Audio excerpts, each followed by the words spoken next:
Convido a todos então a fecharem um pouco os olhos, sentar tranquilamente em suas cadeiras e respirar. Vamos inspirar para recebermos essa energia divina, a energia do Criador, que vem neste momento até nós, passando por todo o nosso corpo, nos iluminando, pois essa energia divina é a energia que está dentro de nós,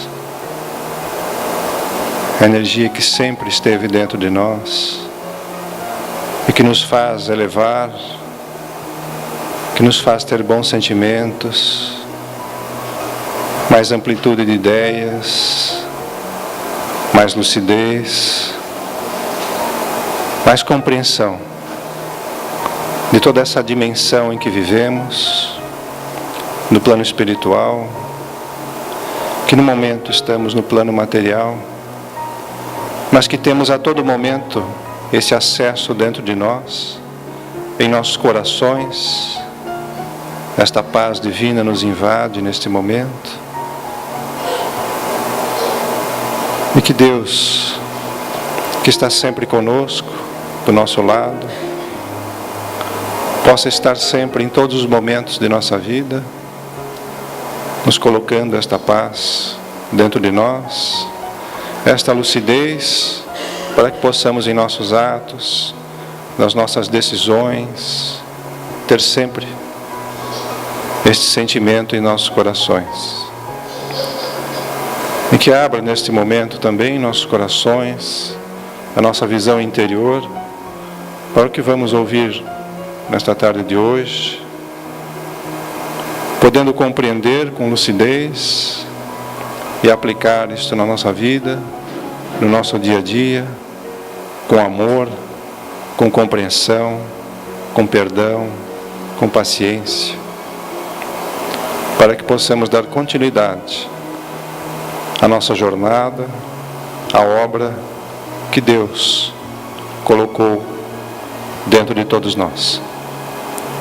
Que assim seja. Então hoje temos nosso companheiro de trabalho aqui na casa, o Alexandre Exótico, que vai nos falar sobre a terceira revelação. Fique à vontade. Boa noite a todos. Que Jesus nos guarde em sua paz. Quarta-feira agora foi comemorado 161 anos do lançamento do Livro dos Espíritos. É considerado o marco, inicial do Espiritismo, que foi todo o estudo que o Kardec fez entrevistando os espíritos.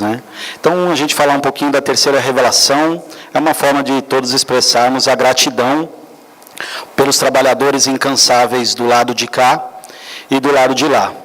E o Allan Kardec, no terceiro livro da codificação, que é o Evangelho segundo o Espiritismo, ele, no primeiro capítulo, ele trata do não vim destruir a lei, que é justamente a passagem que Jesus comenta que ele não veio destruir a lei e os profetas, mas cumpri-la. Então, ele vai fazer uma análise das 3 revelações que houveram na humanidade. Começando, então, pela revelação de Moisés, que são os 10 mandamentos. E se a gente for ver, na época, no Antigo Testamento, nós temos tanto a lei divina, que o Kardec coloca, que são justamente esses 10 mandamentos, e as leis que eram necessárias para como seria o nosso coração daquela época. Ainda muito rude, endurecido, e o Moisés, tendo que controlar aquele povo, acaba criando algumas leis para poder controlar toda aquela ainda impetuosidade, animosidade que nós tínhamos então. Então, nos 10 mandamentos, se a gente for ver, as 3 primeiras leis são leis que vão tratar do nosso relacionamento com Deus, nosso Pai. Então, a lei de adoração, que é a primeira lei.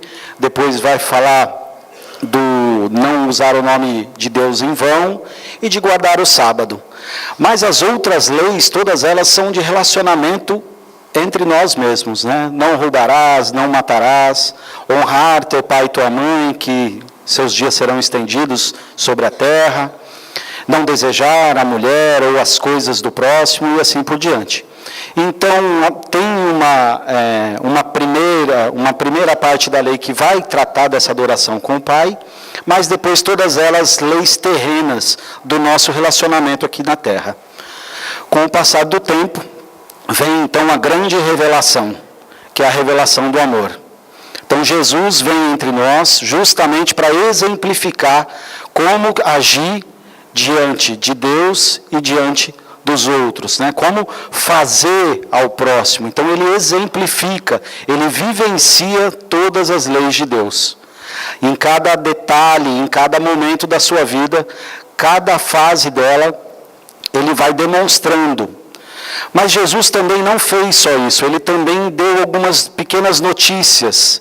Ele falava muitas coisas por parábolas, a maioria das coisas por parábolas, a não ser para os seus apóstolos, ele aprofundaria um pouco mais.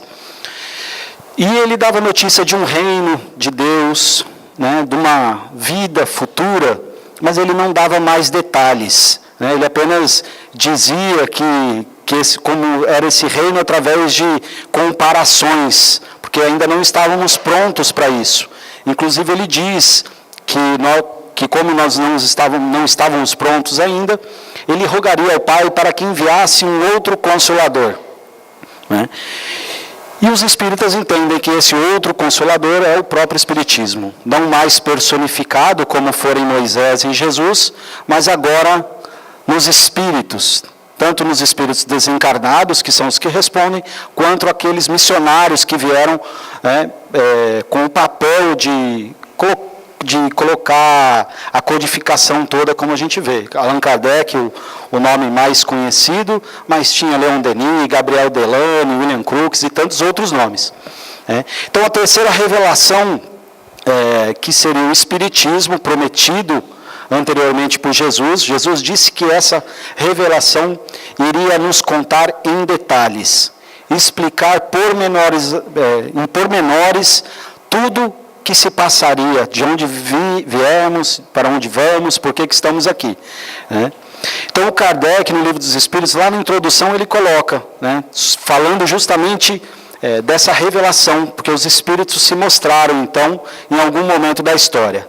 Fenômenos que escapam às leis da ciência vulgar manifestam-se por toda parte, revelando na causa que os produz a ação de uma vontade livre e inteligente.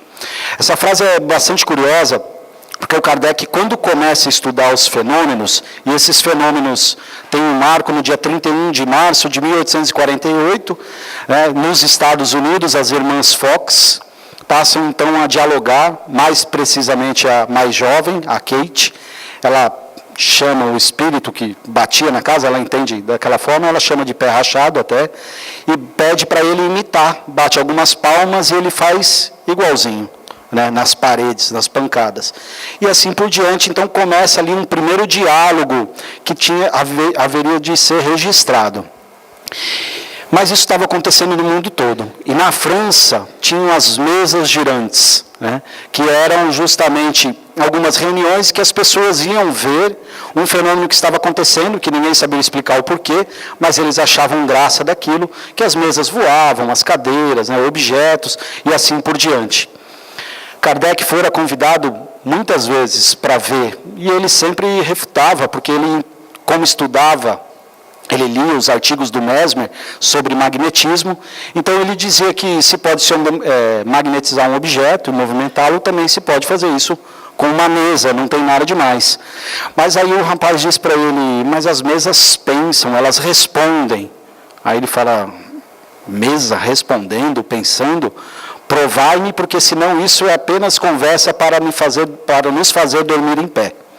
Então ele resolve ir ver essas mesas e ele percebe justamente que as mesas respondiam realmente, através de batidas, ou às vezes era dito o nome de alguma pessoa no fundo da sala e a mesa se entregava, propriamente dita, a essa pessoa que tinha o nome, né? Então tinha que ter uma ação inteligente por trás. E o Kardec, depois com o tempo, começa esse diálogo, e ele então questiona qual era a natureza dessa inteligência. Em nenhum momento o Kardec cogitou ser o próprio Espírito. Então, analisando os fatos, e o próprio gerador desse fato se diz ser os Espíritos. Então, eles mesmos se revelaram. Então, os Espíritos, em dado momento, respondendo às perguntas de Kardec, se apresentam. Aí ele fala Espíritos, mas que Espíritos? Dos homens que viveram sobre a Terra. Então, pela primeira vez na história da humanidade, passa a ser anotado, registrado e colocado de forma didática para que posteriormente pudéssemos estudar esses relatos desses irmãos que já haviam deixado o plano físico, mas que continuavam vivendo, que continuavam a sua jornada, que não acabava. E até então nós tínhamos uma visão diferente. A doutrina dos Espíritos quebra com diversos paradigmas, com diversas questões que nós tínhamos de forma rígida, dogmática. Então Kardec coloca, essa frase está no Espiritismo na sua expressão mais simples. Era um vasto campo aberto à exploração, à descoberta de um mundo novo, o mundo dos invisíveis, assim como o microscópio descobrira o mundo dos infinitamente pequenos. Então, através desses fenômenos, esse mundo se mostra, ele se apresenta a todos nós, de forma irrefutável, para aqueles que estudam seriamente esses fenômenos. A mediunidade seria esse microscópio, ou telescópio, para as grandes distâncias também. Então, através da mediunidade, que nós temos em todo o mundo, não só no Espiritismo, com outros nomes talvez, mas que os fenômenos mediúnicos, que é justamente esse intercâmbio entre o plano físico e o plano da espiritualidade que ocorre. Então, é essa grande lente e que vem mostrar uma coisa nova. Geram novos pensamentos, geram novas questões, geram novas perguntas, para todos nós. Porque se havia uma certeza de que nós não mais acabaríamos, ou que não haveria então uma condenação eterna, ou um céu de delícias, como seria isso? Por que os Espíritos vêm se mostrar? E o Kardec faz essas perguntas, que são esses Espíritos, que papel eles representam no universo, qual o papel desses irmãos que estavam então dialogando conosco. Com que objetivo se apresentam aos mortais? Por que Jesus permitiu que eles se apresentassem? Por que não antes? Então, através dessas perguntas que a gente vai entendendo um pouquinho também por que a doutrina tem um tríplice aspecto. Kardec estuda os fatos, vê atrás daquilo um fenômeno, então temos a ciência espírita, que vai estudar, vai questionar, vai interagir, vai tentar compreender, sem criar nenhuma fantasia, buscando, remontando as causas. E depois esses questionamentos. E esses questionamentos vão nos trazendo algumas conclusões, algumas reflexões. Então, essas perguntas nos fazem filosofar, ou a filosofia espírita, tentando entender. Nossa, se os espíritos estão dizendo isso, para lá que eu vou, que forma que eu tenho que agir? Então começa a gerar ações para que a gente venha traduzir no nosso dia a dia, para que a gente coloque em prática justamente esses pensamentos que a gente vai tendo a respeito desses estudos, que é a questão da religiosidade, ou religar-se com Deus. Através dessas conversas, tiramos algumas conclusões, e as leis divinas então foram reveladas. E esses espíritos, como o Kardec tinha perguntado, falam mais do que? E aí na introdução do Livro dos Espíritos, o Kardec destaca alguns pontos que são essenciais para que a gente construa dentro de nós, e é por isso que os Espíritos se revelaram, para que haja uma convicção, para que a nossa fé seja inabalável, principalmente com relação a esses pontos. O primeiro dele, que Deus é a inteligência suprema, causa primária de todas as coisas, que Ele nos guia, que Ele nos cuida, através dos seus emissários, que Ele está sempre presente na nossa vida, que não há castigo, mas sim um plano educativo do nosso espírito imortal. Então, é um Deus não mais daquele ditador que eu orava para mim, para minha família, para os meus filhos, e pedia para que eu vencesse os meus inimigos, sem me importar com os outros, mas agora, como Jesus coloca, um pai, que se é meu pai, também é pai daquele que eu tenho algum problema para resolver, daquele que eu não amo, e que, assim como Ele cuida de mim, também cuida dele. Então, a doutrina dos Espíritos vem trazer essa nova visão de Deus, de que não é mais um Deus de uma crença só, porque a doutrina dos Espíritos não tem interesse de fazer novos adeptos constantemente. A ideia é justamente disseminar esses princípios e formar homens de bem. Então, se somos homens de bem e agimos conforme essas leis divinas, o Espiritismo, como dizia o Chico, não é necessário para a gente. Já agimos como um homem de bem. Então, independente de onde estivermos, se nós estivermos agindo dentro desses princípios, estamos dentro da lei do amor universal. Então, vem também falar da imortalidade da alma, da continuidade da vida.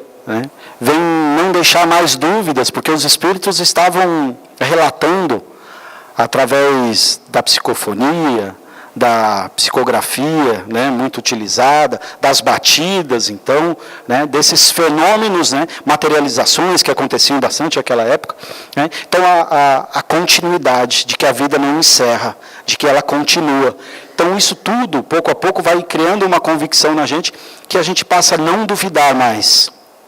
Que os espíritos progridem, que eles continuam a sua evolução incessantemente, que eles vão continuando o seu progresso lá na espiritualidade e depois, ao retornarem, voltam para refazer as lições que não foram bem feitas, para fazer coisas novas, para auxiliar aqueles que ele ama, nascendo em família, na sociedade. Então, essa progressão é constante.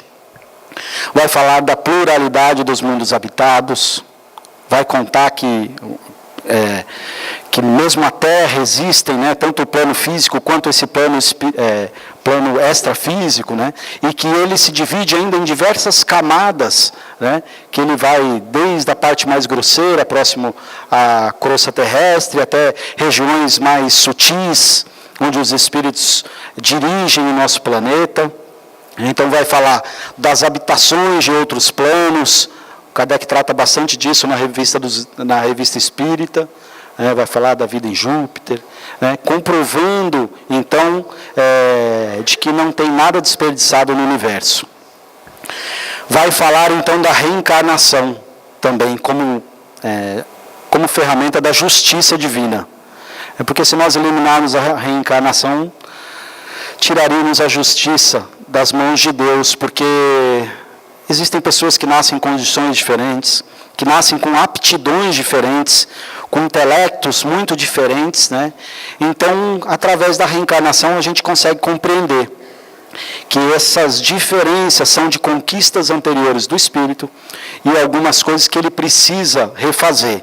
Então, todos estamos muito próximos evolutivamente, mas a gente consegue perceber que um avança mais naquilo, o outro avança um pouco mais em outro ponto, e pouco a pouco a gente vai se ajudando, principalmente no seio da família, que nós reencarnamos com aqueles que nós temos muita afinidade, e também com aqueles que nós temos que resolver alguns pontos que ficaram para trás.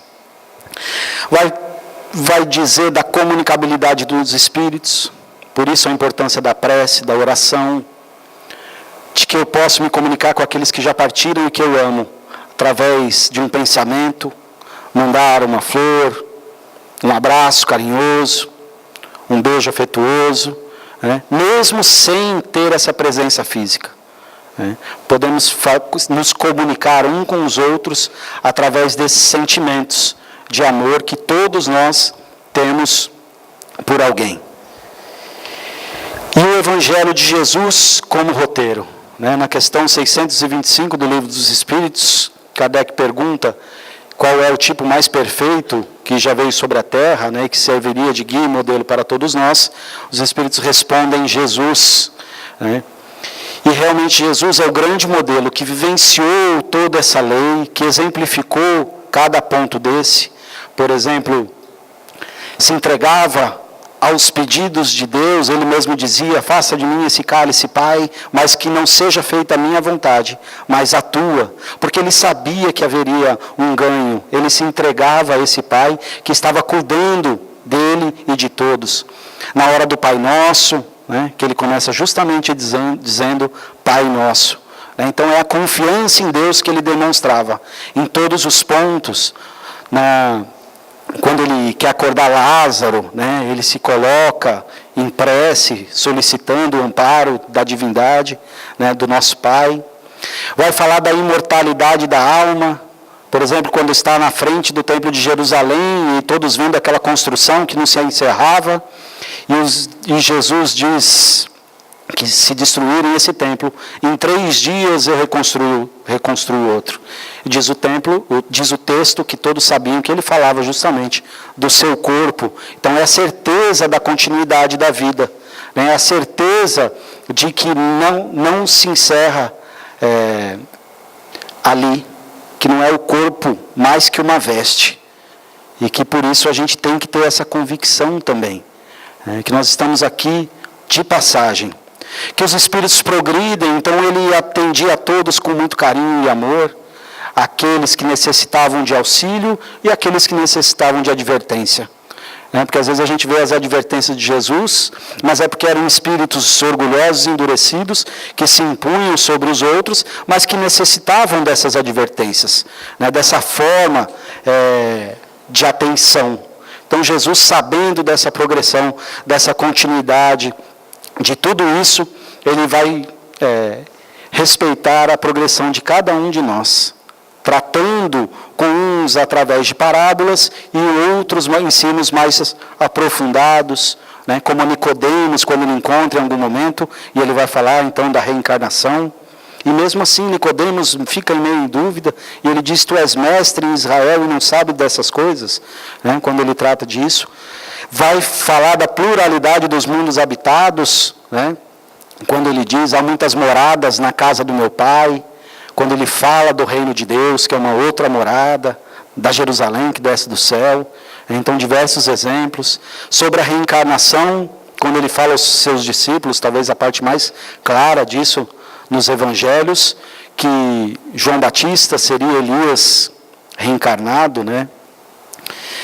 E também vai falar da comunicabilidade dos espíritos, exemplificando isso no Monte Tabor, então, onde ele se transfigura ao lado de Moisés, que já vinha então desencarnado há muito tempo, e Elias. Então, Jesus, nesse momento, mostra que é possível conversar com aqueles que partiram, que eles não estão num sono, que eles não estão inativos na espiritualidade.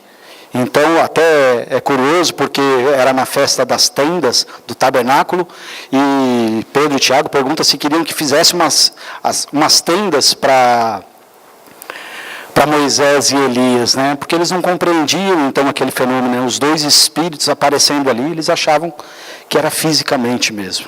Então, Jesus exemplifica, além de tudo isso, o amor, o carinho com as pessoas, né? No seu Sermão do Monte, toda a lei divina, em detalhes, como devemos agir, né? Sempre pensando naquilo que não gostaríamos que nos fizessem e agindo dessa forma. Então a gente vai ver que o Espiritismo, né, o qual é o fim essencial dessa revelação, que é tornar melhor os homens. Nele não se procure senão o que possa concorrer para o seu progresso moral e intelectual. Então o Espiritismo é uma ferramenta de educação. Conta-se que Epícoro, antes de Cristo, da vinda dele, mais ou menos no tempo de Sócrates, né, ele era um filósofo grego e que as pessoas normalmente chegavam até ele e perguntavam algumas coisas e ele prontamente respondia. Diversos assuntos, com bastante profundidade. Né. Mas chega um dia que alguém pede para ele falar sobre educação. Então ele para por um minuto e pela primeira vez ele pede 6 meses para se preparar. Todos já acham estranho, e ele pede que essa conversa, depois de 6 meses, fosse feita num campo aberto que havia ali próximo. Todos aceitam. Então, passado esse tempo, alguma multidão que queria ouvir esses ensinos, vão até esse lugar, e conta que Epícoro chega então com 4 caixas, 2 grandes e 2 pequenininhas. Então ele abre uma das caixinhas pequenas e uma lebre sai pelo campo. Ele abre uma outra das caixas e sai então um cão feroz atrás dessa lebre. E todos ficam estarrecidos com a cena, né, do ataque que acontece ao pequeno animal, né, todos meio ali assustados ainda, e ele abre a terceira caixa, a pequena, de novo. E aí sai mais uma lebre. Quando ele abre a 4ª caixa, um outro animal, o pessoal horrorizado, mas esse cachorro sai atrás então dessa lebre. E ele passa então a brincar. E aí ele diz: o primeiro é o homem sem educação. E o segundo, então, é o homem já educado. Então, e é o que os espíritos vão dizer no Evangelho segundo o Espiritismo, quando fala que nós evoluímos do instinto, depois para as questões do sentido, e então para os sentimentos. Então, a gente ainda vive muito nesses instintos reativos de atacar cada vez que a gente vê alguém próximo da gente, ou quando alguém fala alguma coisa que nós não gostamos, que ofende o nosso orgulho, que ataca o nosso egoísmo, né? Então, reagimos daquela forma como homem ainda sem educação.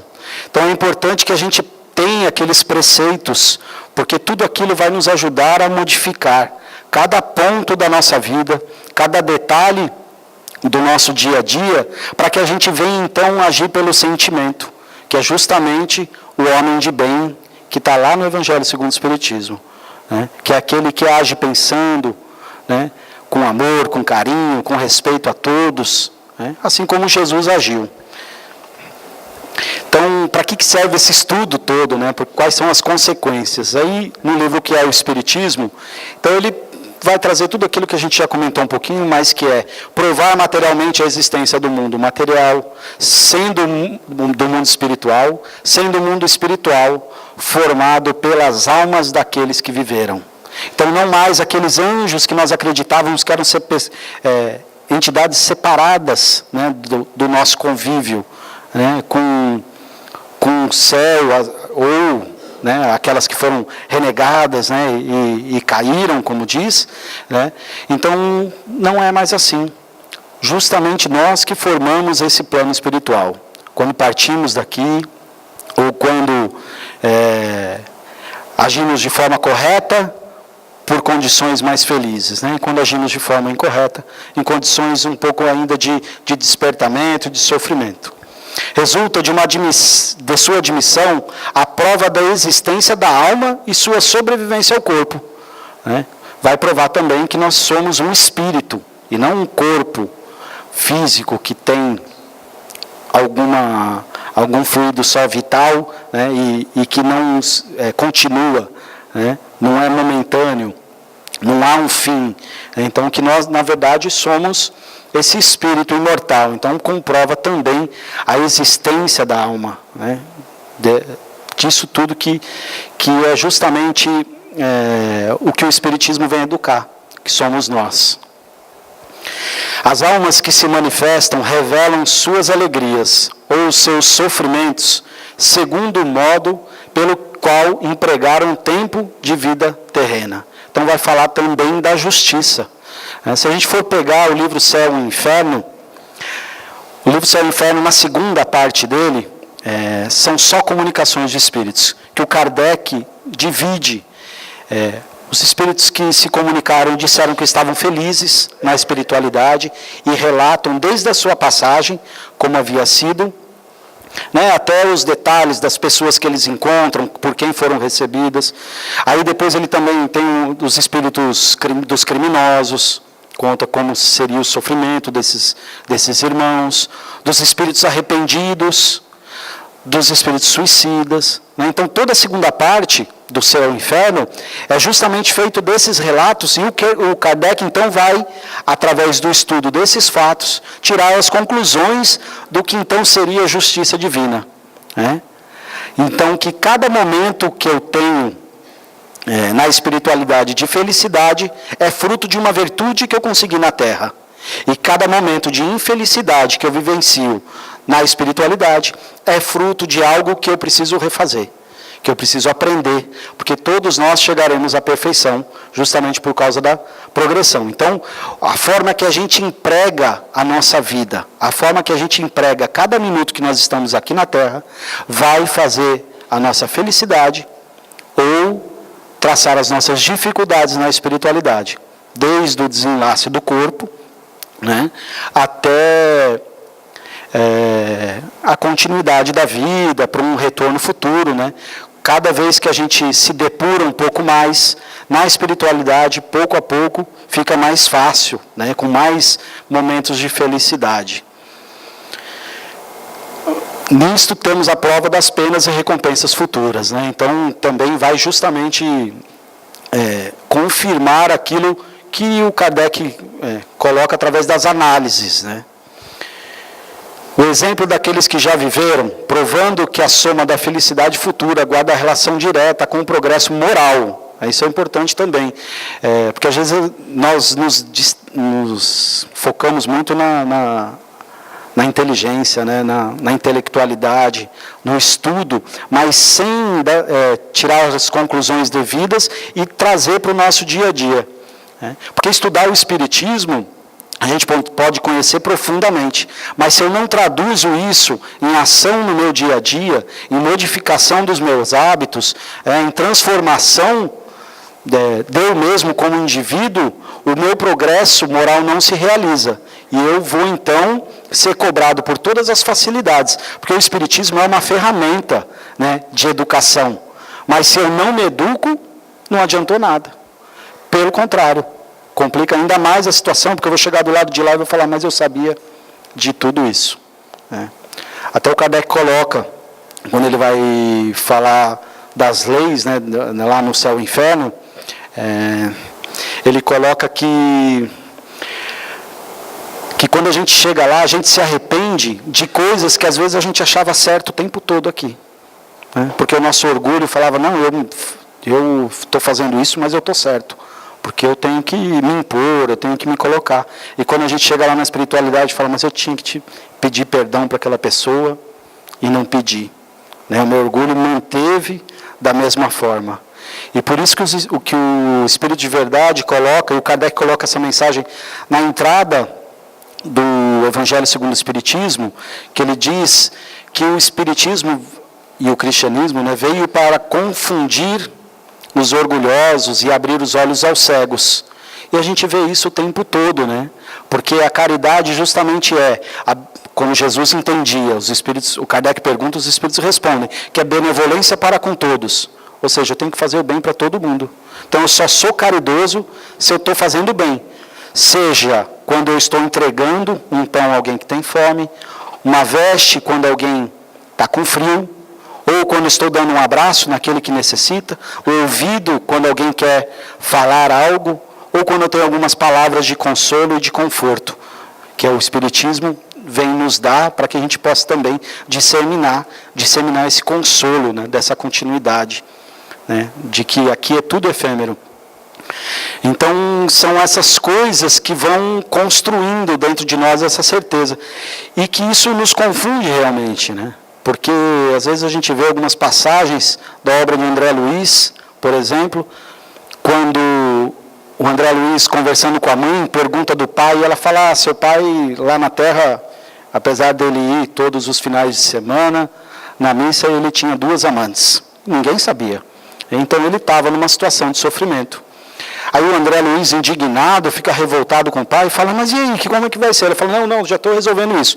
A mãe, uma figura de amor que amava já, né, na esfera superior do André Luiz. O André Luiz estava lá justamente por causa de alguns pedidos que ela havia feito, né, lá em nosso lar, para que ele fosse recebido. Ela diz, não, já reajustei, vou reencarnar junto com seu pai e vamos receber as 2 amantes dele como nossas filhas, para que Ele reajuste o seu amor, para que Ele conserte aquilo. Né? Então, se confunde, porque quantos de nós faríamos isso? Né? É difícil quando o Espiritismo mostra dessa forma, assim, e quando a gente chega na espiritualidade, a gente vê com mais clareza esses pontos, né? Que são nesses momentos que a gente realmente evolui. E que a soma da infelicidade é diretamente proporcional também à soma dos vícios e das más ações. Então, o nosso papel aqui na Terra hoje é justamente corrigir os vícios, eliminar os vícios, né? E essas más ações, né? E controlar as nossas paixões. O Kardec coloca que as nossas paixões são como cavalos, né? Que nos movimentam, mas às vezes a gente está usando de forma equivocada. Né? Estamos agindo, como Paulo, por exemplo, ele amava Deus e amava a lei e agia com rigidez quando Saulo, né, ele impunha, então, as regras do que ele acreditava ser correto naquilo. E por isso que Jesus pede que ele seja, né, justamente aquele que vai divulgar o seu evangelho. Porque da forma que ele tinha paixão para divulgar, então, a Torá, e ele percebendo no Cristo o grande Redentor da humanidade, ele só muda o lado, mas ele continua com o mesmo fervor, com a mesma paixão, né? Ele só se corrige. Então, as nossas paixões são coisas que nós devemos controlar. E é por isso, então, que lá naqueles pontos é importante que a gente tenha dentro de nós, né? Porque não basta só acreditar em Deus, ou na imortalidade, ou saber dela, porque a gente está lendo nos livros, ou compreender as leis da reencarnação. É preciso que a gente sinta isso, né? Sejamos convencidos, como diz o Kardec. Porque se eu sou convencido que a reencarnação existe, hoje eu vou fazer por mim o que vai ser melhor para a minha próxima encarnação. Eu vou perdoar aqueles que estão convivendo sob o meu teto hoje e agora, porque vai ser melhor na minha próxima reencarnação. Agora, se eu só sei dela, eu vou sair divulgando ela para todo mundo, discutindo com aqueles que não acreditam, mas eu não vivencio. Né? E aí as pessoas que convivem conosco devem pensar, falar, mas fala tanto da reencarnação, mas vive como se a vida acabasse junto com o corpo, né? Desgastando, com duelos, com discussões, com brigas, né? Então é preciso que a gente se policie e seja convencido realmente. Isso é uma conquista, não é fácil, porque aqueles pontos justamente são os pontos principais que nós temos que nos convencer. Então, pouco a pouco, a gente vai elaborando isso dentro de nós, construindo um pouco mais firme essa base para que a gente possa evoluir. Né? Então, convencidos dessa verdade, uma tendência natural para fazer o bem e evitar o mal. Porque se eu sou convencido daquilo tudo, eu vou querer sempre agir no bem, porque eu quero uma vida futura melhor, para mim e para aqueles que eu amo. Quero cada vez mais fazer parte dessa comunidade universal que são dos espíritos, e não só uma comunidade pequena aqui na Terra, né? Mas fazer parte justamente dos espíritos do Senhor, como diz o Espírito de verdade. E para encerrar, eu queria trazer um poema, que eu trouxe aqui uma colinha, que é do Cruz e Souza. Ele está no livro Parnaso de Além Túmulo. E o Parnaso de Além Túmulo foi o primeiro livro psicografado pelo Chico. Era um livro de diversos poetas, centenas de poetas. E é curioso que seja assim, porque os espíritos queriam se mostrar mais uma vez, e eles queriam que não ficasse dúvida. E se fosse só um espírito a se comunicar, de uma forma, mesmo que bastante inteligente e interessante, restaria sempre dúvidas. Mas através dos poetas, a literatura, a poesia, tem algumas questões que a gente consegue identificar quem escreveu. Claro que as pessoas que estão habilitadas a isso, né, mas a gente estuda no decorrer dos anos letivos na escola, que cada poeta tem justamente uma assinatura que eles falam. Então, quando a gente lê um poema do Cruz e Souza encarnado, existem trabalhos, por exemplo, na USP, que foram comparados com esses livros, com esses poemas do Parnaso Além Túmulo, de cada poeta, daqueles que têm registro, e a gente vê que assim quando encarnados, eles também escreviam da mesma forma na espiritualidade. Mantinham aquele ponto que era da sua característica de escrita, né, da sua literatura. Então, é um livro importante para o movimento espírita, porque justamente vem ratificar, né, vem trazer com mais certeza ainda tudo que o Kardec já havia dito através das primeiras entrevistas que ele catalogou. E esse poema chama Nossa Mensagem, que é a mensagem dos Espíritos, e ele diz assim: essa mensagem de esperança e vida, que endereçamos da imortalidade, é a lição luminosa da verdade, que a humanidade espera comovida. Guardai a voz da terra prometida, nos exílios do pranto e da saudade. Conservai essa vaga claridade, da luz da eternidade indefinida. Todo o nosso trabalho objetiva, dar-vos a fé, a crença persuasiva nos caminhos da prova dolorosa. Sabei vencer entre as vicissitudes, como arautos de todas as virtudes, sobre as ressurreições da alma gloriosa. Muito obrigado a todos, um bom final de semana, que Jesus os abençoe. Nós agradecemos o Alexandre pela explanação de hoje, que vem nos colocar um pouco mais sobre o conhecimento do que é o Espiritismo, do seu início, e é sempre importante a gente ter essa base. Muito obrigado, Alexandre.